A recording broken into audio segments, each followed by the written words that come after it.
अच्छा विवेक होता है वो परमेश्वर की ओर से होता है। आइए हम देखते हैं इब्रानी कैसे आएगा अच्छा वाला विवेक। 9:14 तीमुथी 1:19।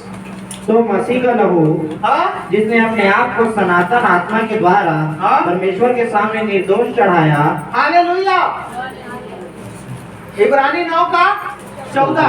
देखिए अच्छा विवेक यदि आप पाना चाहते हैं या अपने जीवन में अच्छा वाला विवेक को चाहते हैं तो आपको एक चीज की जरूरत है। वो है क्या चीज? चल इसको पढ़ दे फिर समझ में आएगा। 9:14 बोला ना। ठीक। हाँ तो मसीह का लहू हाँ? जिसने अपने आप को हाँ? सनातन आत्मा के द्वारा हाँ? परमेश्वर के सामने निर्दोष चढ़ाया, हाँ? तुम्हारे विवेक को मरे हुए कामों से क्यों न शुद्ध करेगा, ताकि तुम जीवते परमेश्वर की सेवा बस करो। बस। क्या चीज आपके विवेक को मरे हुए काम से शुद्ध करेगा? क्या बोला? मैं तो बोल। यीशु मसीह का लहू क्या चीज आपके जीवन को, आपके विवेक को, आपके सोचने समझने भले बुरे का ज्ञान कराने की जो क्षमता है उसको क्या चीज शुद्ध करेगा? विवेक को यीशु मसीह का लहू। हालेलुया। बिना लहू के उद्धार नहीं है। यीशु का लहू जिसे उसने आपके लिए बहा दिया वही लहू। आप बोलेंगे तब ना, आप पश्चाताप करेंगे तब ना। प्रभु तूने मेरे लिए लहू बहाया, मैं शर्मिंदा हूँ प्रभु, मैं पश्चाताप करता हूँ। मैंने पाप किया, हाथों से किया, आंखों से किया, कानों से किया, जुबान से किया, पाँव से किया, ऐसे करके भी किया, ऐसे करके भी किया, ऐसे करके भी किया। हालेलुया, है ना? तो प्रभु मुझे अपने लहू से क्या कर हो और शुद्ध कर, और मेरे जीवन को भी क्या कर? शुद्ध कर। अब मेरे चलने के स्टाइल को बदल दे, बोलने के अंदाज को बदल दे, सुनने के अंदाज को बदल दे। नहीं, मोबाइल बंद। हालेलुया। किसको शुद्ध करना है कि नहीं? यदि विवेक को शुद्ध करना है तो आपको यीशु मसीह के लहू की आवश्यकता है, अर्थात पश्चाताप की आवश्यकता है, अर्थात अपने आप को यीशु मसीह को के हाथों में सौंप देने की आवश्यकता है। प्रभु अब मैं अपनी बुद्धि नहीं लगाऊंगा, अपनी बुद्धि लगा के मैं हर बार असफल हुआ हूँ। अब मैं अपने विवेक को, अपनी बुद्धि को, अपने ज्ञान को, अपनी समझ को मैं क्या करूंगा? तेरे हाथ में दे दे। मैं मूर्ख हो गया, अब तू मुझ पर क्या कर? बुद्धिमानी कर, और तू मुझ पर राज्य कर और मेरे जीवन को आशीष। एक पास्टर को ऐसे ही प्रकाशन नहीं मिलता जब तक वो घुटना नहीं टेकेगा और परमेश्वर यीशु मसीह के पास अपने आप को छोटा नहीं बनाएगा और प्रभु से नहीं कहेगा प्रभु तू मुझे क्या कर? प्रकाशन दे। मेरे प्रियो, खड़ा होकर यहाँ पर 1 घंटा बोलना, वो भी बिना किसी नोट से। हालेलुया। देख लीजिए ये जो वचन है ना, ये मैं सिर्फ ये दे यहाँ पर ये इतना ही है, ये पूरा भर के नहीं लाए, ये दे। हालेलुया। पूरा हम लोग कोई लेके नहीं आते, पूरा अब बोलना है। यदि मेरा एक शब्द भी गलत हो जाएगा तो मालूम है मैं 100 शब्द बोलूंगा, सही चीज को बोलूंगा, उसको आप ज्यादा ध्यान नहीं दोगे, लेकिन एक गलती हो जाएगा उसको आप चट से, ये होता है आप ही की बात नहीं। हालेलुया। ये देखिए इतना ही है बस। जब तक परमेश्वर प्रकाशन ना दे कौन बोल सकता? नेता मंत्री भी जब भाषण देते मेरे प्रियो तो उनका पीए और ये और वो होता है ना, उनको लिख के दिए रहते तब वो बोल पाते, जबकि इतने पढ़े लिखे होते हैं।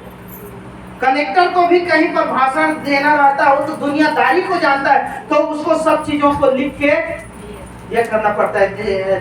देखो सिर्फ इसमें वचन ही जो है लिखा हुआ। तो ये होता है प्रकाशन के द्वारा, ये होता है, ये अनुभव से भी नहीं होता। आप बाइबल को 1000 बार पढ़ लो, आप पढ़ तो जाओगे, समझ तो जाओगे, लेकिन बोल नहीं पाओ।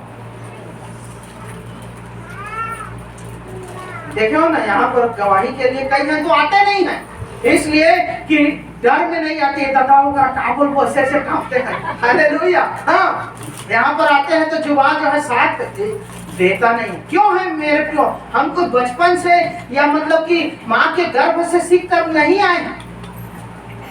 हालेलुया। परमेश्वर जब तक एक पास्टर को प्रकाशन ना दे, वो अपने आप को परमेश्वर के हाथ में ना सौंपे, अपनी बुद्धि, अपने ज्ञान, अपने समझ को वो मूर्ख ना बने, तब तक परमेश्वर उसको बोलने की क्षमता कभी भी नहीं देगा। क्योंकि परमेश्वर ने संसार के ज्ञान को क्या ठहराया? तुच्छ ठहरा दिया, मूर्खता ठहरा दिया। हालेलुया। तो आइए, अच्छा विवेक पाने के लिए हमको यीशु के लहू की क्या है? जरूरत है। और बोला ना एक तीमोथी 1:19, तीमोथी 1:19, विश्वास और उस अच्छे विवेक को थामे रहे, हाँ? जिसे दूर करने के कारण कितनों का विश्वास रूपी जहाज डूब गया। हालेलुया। इसको थामे रहना है। अच्छे विवेक को पकड़ लो, प्रभु के वश में हो जाओ, प्रभु के अधीन हो जाओ। यदि तू कहता है कि नम्र बनो तो तुमको शिरोमणि बनाएगा, दीन बनो तो शिरोमणि बनाएगा, कहता है। तो अच्छे विवेक को क्या करो? थामे रहो। कैसे आएगा अच्छा विवेक? जो आप बातों को सुनते हैं। याजू को कहा, व्यवस्था की यह पुस्तक तेरे चित्त से कभी भी उतरने ना पाए, इसी पर तू रात दिन ध्यान लगाए रहना। ऐसा करने से तेरे सब काम, ना दाहिने मुड़ना ना बाएं मुड़ना, इधर उधर की बातों को मत सोचना, इधर उधर के कामों को ना करना। यदि अच्छा विवेक पाना चाहते हो मेरे प्रियो, तो आपको क्या करना है? एक बार आप पढ़ तो बेटी उसको 1:19 बोला ना। हाँ, विश्वास और उस अच्छे विवेक को थामे रहे, थाम के रखो। हाँ, जिसे दूर करने के कारण दूर यदि हो गया, हाँ, कितनों का विश्वास रूपी जहाज डूब गया। हालेलुया। आपका जीवन रूपी जहाज डूब सकता है। भले बुरे के ज्ञान को आप नहीं जानेंगे, क्या मेरे लिए भला है, क्या मेरे लिए अच्छा है। शराब और दूध में आप फर्क करना नहीं जानोगे, सच और झूठ में फर्क करना नहीं जानोगे। जो अच्छी बात को बता रहा है उसको सीखने में आप इंटरेस्ट नहीं लोगे, जीवन क्या हो जाएगा? ठाकुर तो हालेलुया। आइए, इसका प्रतिफल क्या होगा देखते हैं। प्रतिफल, इसका परिणाम क्या होगा? यदि आपके पास अच्छा विवेक है, यदि आपके पास अच्छा विवेक है तो उसका परिणाम क्या होगा? आपको क्या मिलेगा देखते हैं। और ये है प्रतिफल। पत्रस 3:16।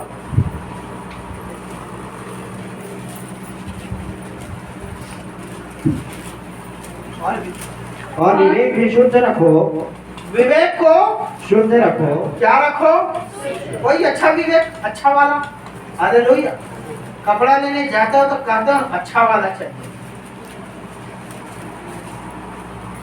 मेरी पत्नी जाती है साड़ी छांटने के लिए, मेरी बोलती है देखो ना जी कोई अच्छा सा।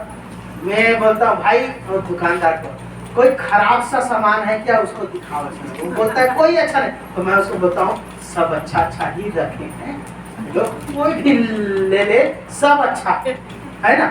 अब आप बोलते हो, तू बोलती है भाई मुझे कि अच्छा वाला, मैं दुकानदार को पूछा, वो बोलता है कोई खराब वाला नहीं है भैया।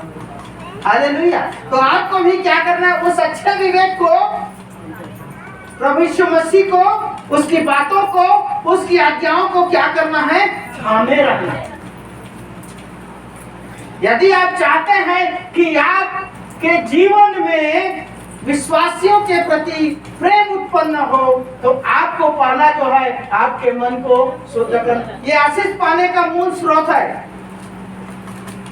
हाँ, आप 1000 प्रार्थना आप अपने लिए करोगे, एक प्रार्थना आप शुद्ध मन से, अच्छे विवेक से, कपट रहित विश्वास से पड़ोसी के लिए या अपने विश्वासी भाई के लिए करोगे मेरे प्रियो, आपके 1000 प्रार्थना पर ये एक प्रार्थना भारी। मानो ना मानो, प्रभु मोच ल देते, मोर वेला चला दे, मोला ये कर दे, मोला वो कर। अरे वो करेगा। विश्वासी भाई के लिए शुद्ध मन, पवित्र विश्वास, शुद्ध मन, अच्छा विवेक और निस्वार्थ विश्वास को तो प्रकट करो, प्रेम तो करो। 1 साल हो गया विश्वासी आ रहा है, फलाना ला जानथस का बहनी कौन ला कथे भैया, उसने का मैं तो नहीं जाना, 2 साल से आ रहा हूं कलीसिया। हालेलुया। ये है क्या? ऐसा होता है विश्वासी का जीवन, ऐसा होना चाहिए। नहीं भैया मैं मोला जाना हूँ, मोला कोई मतलब नहीं है, मोला आशीष मिलना चाहिए, कभी नहीं मिलेगा स्वार्थी व्यक्ति को। ज्यादा हुआ 1 साल चलेगा, 1.5 साल चलेगा, 2 साल चलेगा प्रभु में, उसके बाद अरे प्रार्थना करता होगा, सुनबे नहीं करे तो गलत प्रार्थना करबे तो थोड़ी। एक जन बहन का फोन आया, भैया मेरे को चमका के बोलते, भैया सुन जाओ। हाँ उमर देरानी है ना, मुला ना अपर गाली गलौज न पट करते का कदे तो मर जाए या बिस्तर में पड़ जाए। रोग में घिसट के मारे उसने प्रार्थना करते ऐसे कर। मैं बोला बहन न मेरा खुदा ऐसा बोला है न मैं कर सकता, क्षमा, आप अच्छा रहो, मैं प्रार्थना कर सकता। उसके जुबान से कोई गंदी बात ना निकले, मैं ऐसा प्रार्थना कर सकता।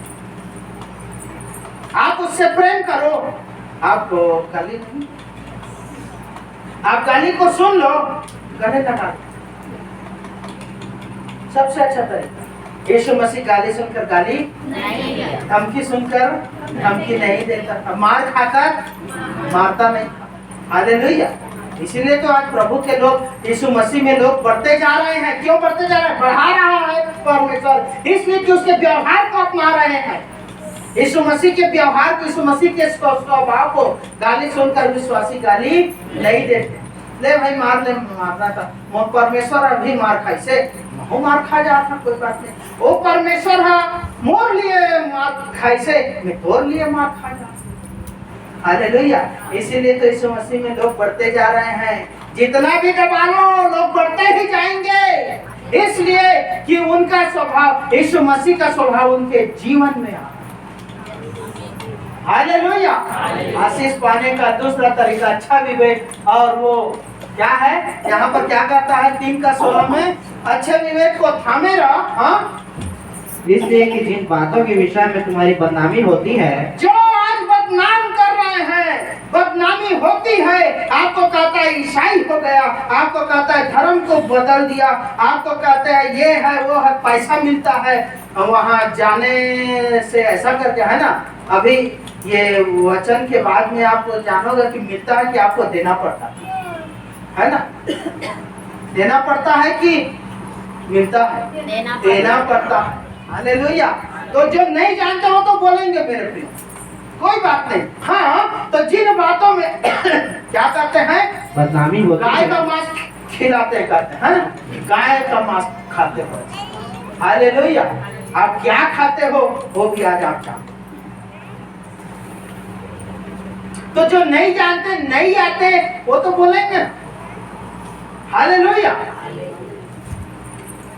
तो जिन बातों में तुम्हारी बदनामी होती है, उनके विषय में वे, हाँ उनके विषय में वे जो मसीह में तुम्हारे अच्छे चाल चलन का अपमान करते हैं, अपमान करते हैं आपका। देखिए अच्छा विवेक का रिजल्ट क्या होगा?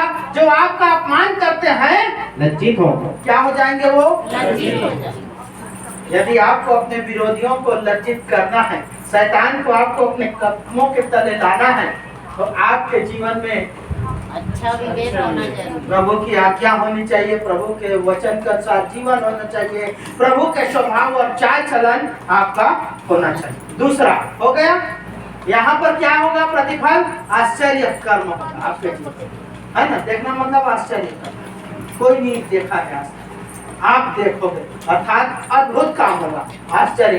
दूसरा क्या होगा? विरोधी लज्जित हो जाएंगे। और तीसरा में आ जाते हैं मेरे प्रियो, ये है कपट रहित विश्वास। आइए इसके बारे में देखते हैं, कैसे हो सकता है कपट रहित विश्वास।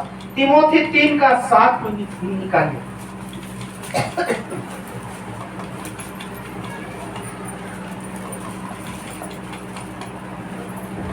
तिमोथी 3:7। और बाहर वालों में भी एक मिनट भाई। कपट रहित विश्वास, कपट रहित विश्वास, ये है तिमोथी 3:7 पढ़।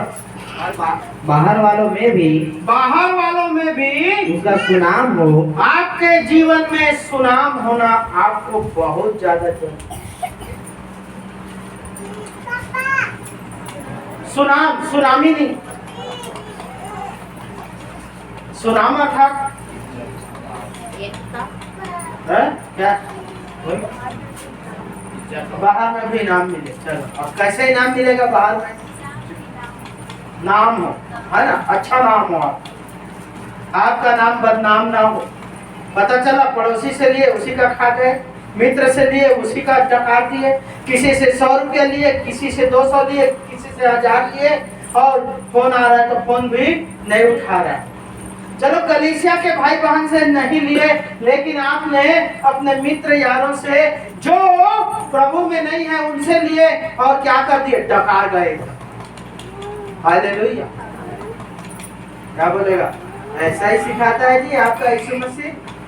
बेईमानी करना, छल कपट करना,